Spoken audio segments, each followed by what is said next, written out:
Dans l'après-midi du mardi 4 février, 147 Maliens ont été rapatriés du Niger dans le cadre d'un retour volontaire, a indiqué le ministère des Maliens établis à l'extérieur. Parmi eux, 4 femmes et 5 enfants.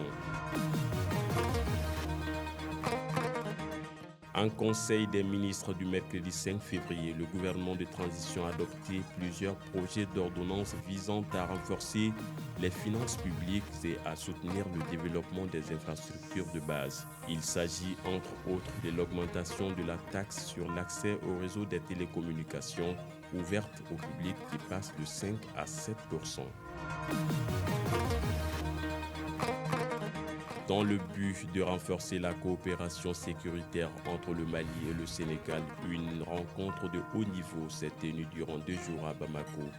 Les échanges entre le ministre des Forces armées du Sénégal à la tête d'une forte délégation et son homologue malien ont porté sur les défis auxquels les deux pays sont confrontés, notamment la lutte contre le terrorisme et la criminalité transfrontalière.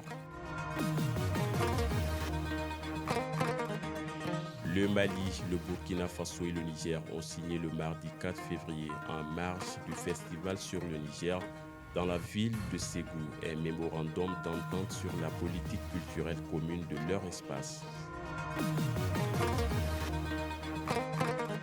Au Burkina Faso, en conseil des ministres du mercredi 5 février, des mesures ont été prises pour favoriser l'expertise nationale dans le secteur minier.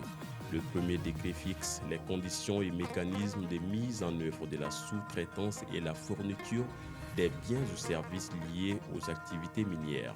Le second décret est relatif à la réglementation des emplois locaux et le développement des compétences dans le dit secteur. Au Niger, les autorités ont dénoncé l'accord de siège du Comité international de la Croix-Rouge ordonnant la fermeture de ses bureaux et le départ immédiat de son personnel expatrié. La décision a été notifiée à l'organisation humanitaire le 4 février 2025 par une note verbale émise le 31 janvier par le ministère des Affaires étrangères. L'armée nigérienne a annoncé mercredi avoir neutralisé au moins 15 criminels lors d'une opération de riposte dans la région de Tillabéri, dans l'ouest du pays. Cette intervention fait suite à une embuscade ayant coûté la vie à 10 soldats nigériens lundi 3 février 2025.